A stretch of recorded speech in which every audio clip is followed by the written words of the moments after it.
much is a second passport worth? Joining me in the Duke of Scotland studios here in Geneva is Rene Philippe. Rene, welcome. Hi Jessica, and thank you for your invitation. Oh, no problem. So what is the price on a second passport? How much is it worth? Alors, the first thing, Jessica, is people who are actually applying for a second passport, they are not buying a passport, they are buying a second citizenship which will grant them the right to a passport. There is actually only one country where you can get a passport without being a citizen. It's Panama, where you can get a travel passport, but it's not worth it, in my opinion. As to the worth on the price of a passport, you have three elements. The first element is, what is it worth to you? I mean the client. It's completely subjective. The second element is objective. What can the client afford to pay? Then the third element is whether you are buying what we call a white citizenship or a grey citizenship. White citizenship is a citizenship where you apply into a country which has an official program of citizenship against even investment. A grey citizenship is a citizenship where you apply into a country that does not have a program, but where if you have the right connection, you can get the citizenship anyway. For an example of grey citizenship, a French actor, Gérard Depardieu, who has gotten the Russian passport and citizenship in 3 weeks, he obtained it so quickly because of right connection. For white citizenship, you have countries like Commonwealth of Dominica, St. Kitts, Bulgaria, Malta, Cyprus, to mention some of them. Now, as for the cost, the price, if you go the grey citizenship road, you can get a citizenship for as little as $65,000. If you go the white citizenship road, then it will depend on the country where you are applying. In Commonwealth of Dominica, one applicant can get a citizenship with a donation of $100,000. In St. Kitts, $200,000 or $400,000 if you do a refundable investment. In Bulgaria, €1 million. In Malta, it's a combination of a donation and investment, so overall it's approximately €1 million as well. In Cyprus, €5 million. But then you have to mitigate.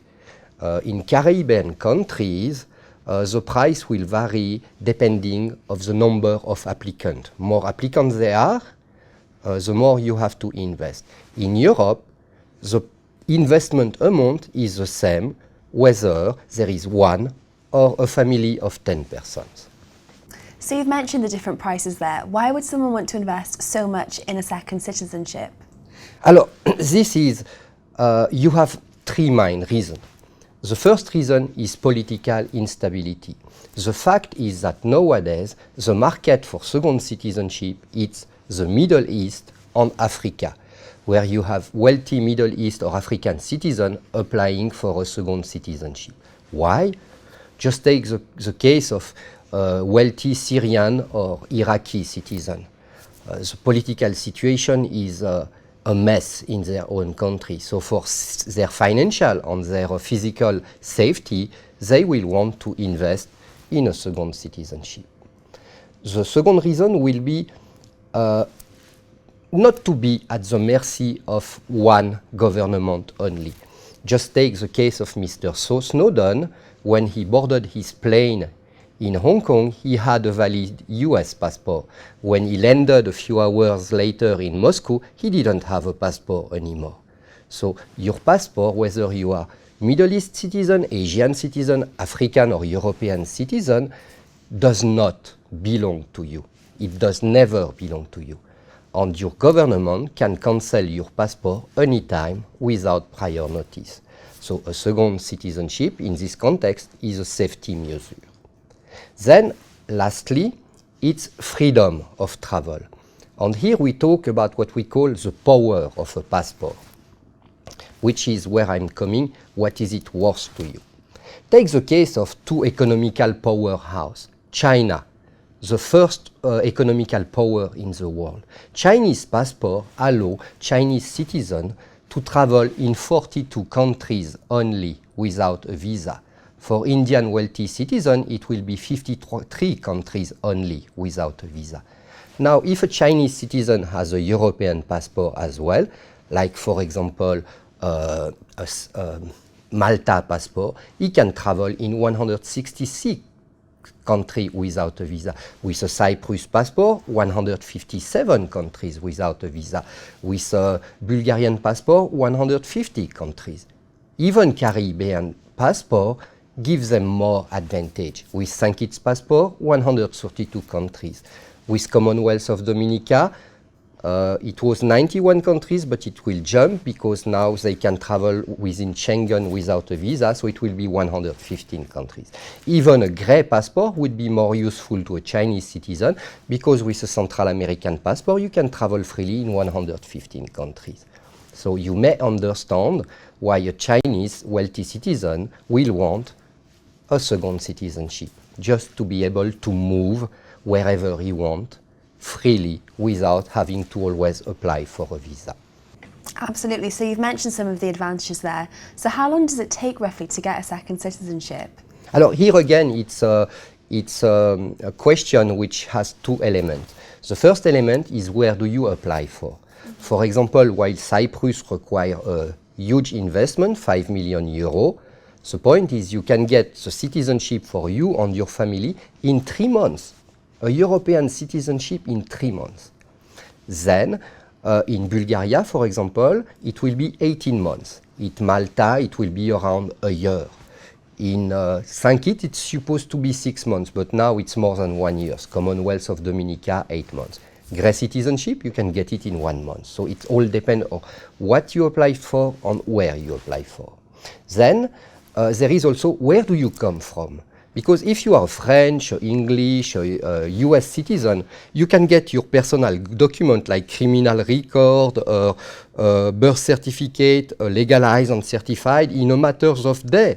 But if you are coming from an African country or China, it may take maybe 2-3 months to prepare the documents. So this is also an element you have to take into consideration when applying.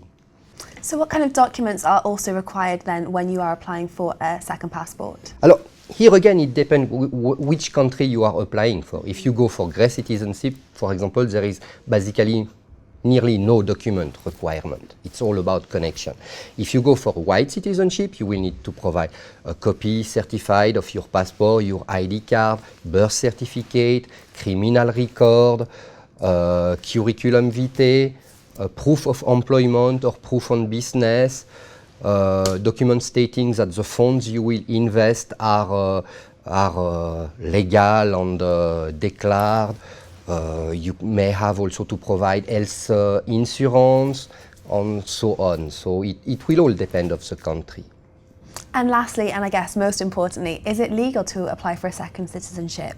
Alors here again, it will depend where you come from. For example, if you are a French citizen or a UK citizen, you can freely have 2 citizenships. There is no restriction at all. In some countries, you will have a restriction. For example, in Denmark, you can have a second citizenship, but only if it's a birth citizenship. You acquire it at birth. In Pakistan, for example, you can have a second citizenship, or in Bahrain, but only in country with whom the Pakistan or Bahrain has an agreement allowing for such a thing.